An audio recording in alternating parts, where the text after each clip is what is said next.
Bismillahirrahmanirrahim. Allah Subhanahu wa taala berfirman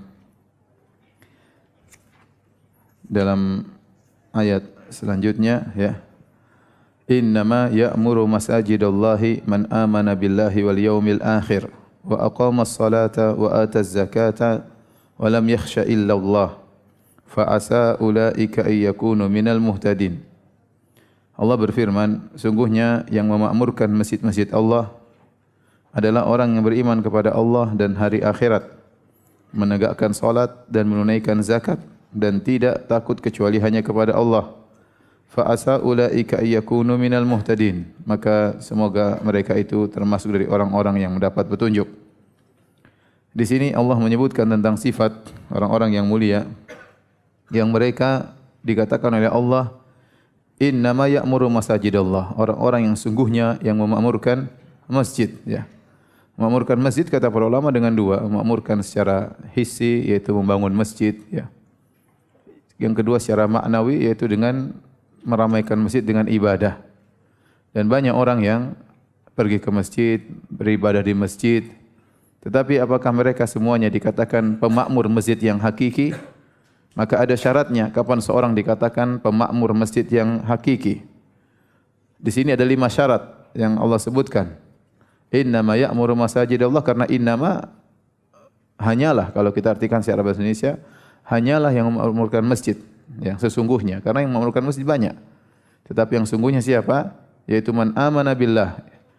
Yang pertama itu yang beriman kepada Allah. Yang kedua, wal yaumil akhir, beriman kepada hari akhirat. Yang ketiga, wa aqamas shalah, mendirikan salat. Yang keempat, wa ataz zakah, menunaikan zakat. Yang kelima, walam yakhsha illallah, dan tidak takut kecuali hanya kepada Allah Subhanahu wa taala. Ternyata ini di antara syarat utama seorang dikatakan untuk benar-benar memakmurkan masjid, ya, bukan hanya dia menghadirkan badannya di masjid untuk melaksanakan ritual ibadah, tetapi dalam hatinya harus ada iman kepada Allah, iman kepada hari akhirat, dan takut kepada Allah Subhanahu wa taala. Bahkan dia tidak takut kecuali hanya kepada Allah Subhanahu wa taala. Maka ini pujian bagi orang-orang yang takut kepada Allah Subhanahu wa taala. Kemudian kita lanjutkan, ya. Ayat berikutnya yang juga masih berkaitan dengan takut kepada Allah Subhanahu wa taala. Allah berfirman, wa qawlihi wa minan nasi may yaqulu amanna billah. Dan di antara manusia ada orang yang berkata, kami beriman kepada Allah. Dia ngaku beriman kepada Allah dengan lisannya. Fa idza udhiya fillah, namun kalau dia disakiti atau diganggu karena Allah Subhanahu wa taala, yaitu karena dia menjalankan perintah Allah, dia diganggu, disakiti, ja'ala fitnatan nasi ka'adzabillah, maka dia menjadikan gangguan manusia itu seperti azab Allah Subhanahu wa taala, ya. Artinya apa? Artinya dia dia menyamakan gangguan manusia seperti azab Allah, bahkan dia lebih meninggalkan perintah Allah dalam rangka untuk menjauhkan dirinya dari gangguan manusia, ya. Padahal kita tahu gangguan manusia tidak sama dengan azab Allah.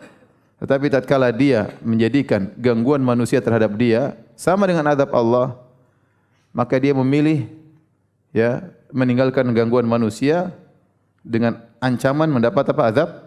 Azab Allah. Ya, maka padahal kita tahu gangguan manusia di dunia apa sih? Tidak ada bandingannya dengan azab Allah. Saya ulangi, Allah berfirman, wa minan nasi may yaqulu amanna billah fa idza udhiya fillah, di antara manusia ada yang berkata, kami beriman kepada Allah, namun jika dia diganggu atau disakiti karena dia menjalankan perintah Allah, ja'ala fitnatan nasi ka'adzabillah, maka dia menjadikan gangguan manusia seperti azab Allah. Ayat lanjutannya, wala in ja'a nasrum mir rabbik, dan jika datang pertolongan dari Rabbmu, la yaqulunna inna kunna ma'akum, ya, kita sungguhnya bersama kalian, ya. Kita sungguhnya bersama kalian, ya, bermuka dua, ya. Kalau ada gangguan dia tinggalkan kaum mukminin. Kalau datang pertolongan Allah maka dia kembali kepada kaum mukminin. Kata Allah, awalaisa Allah bi'alami ma fi suduril alamin. Bukankah Allah lebih tahu tentang apa yang ada di dada-dada manusia, ya? Bahwasanya orang ini bermuka dua, ya. Menipu saja tatkala dia mengatakan inna ma'akum. kami bersama kalian, ternyata hatinya tidak demikian. Kata Allah, wala ya'lamannallahu alladhina amanu.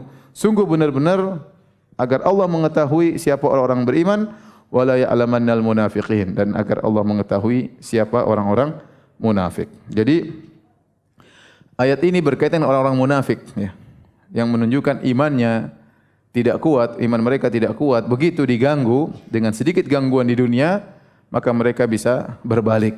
Mereka bisa berbalik.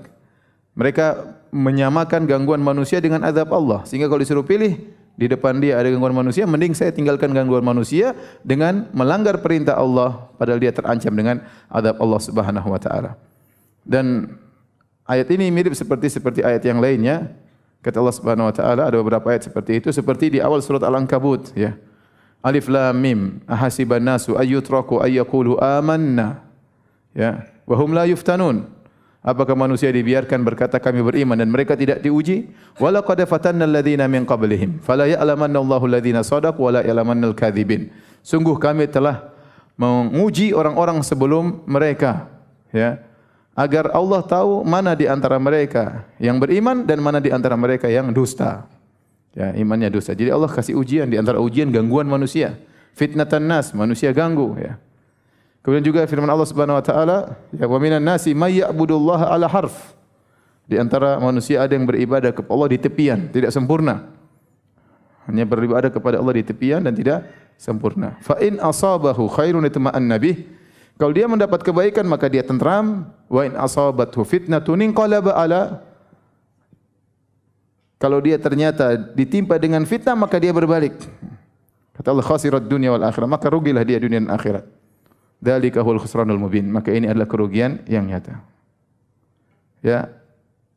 Maka di antara manusia ada yang menilai seperti itu. Kalau diuji oleh gangguan manusia, maka imannya goyang, bahkan dia meninggalkan iman. Kenapa? Karena takut kepada manusia. Maka tadi Allah mengatakan ja'ala fitnatan nasi ka'adabillah. Dia menjadikan gangguan manusia seperti adab Allah Subhanahu wa taala. Dan kita dalam kehidupan ini, ya, tentunya tatkala kita menjalankan perintah Allah, kita diuji, ya. Terkadang ujian tersebut datang dari keluarga dekat, terkadang ujian tersebut datang dari orang-orang kafir, dari orang munafik, ya. Terkadang dari tetangga sendiri, terkadang dari anak-anak sendiri ujian, terkadang dari pejabat, terkadang dari pemerintah, terkadang dari non-muslim. Jadi orang yang menjalankan perintah Allah, maka dia pasti akan diuji. Terutama jika seorang melakukan amar ma'ruf nahi mungkar, ya, maka dia tentu akan diuji, ya. Tatkala diuji seorang tidak sabar, maka dia kembali, ya, seperti sedia kala, iman yang tadi sudah tegar kemudian bergoyang, ya, kemudian dia kembali kepada kekufuran atau dia melakukan perkara-perkara yang haram.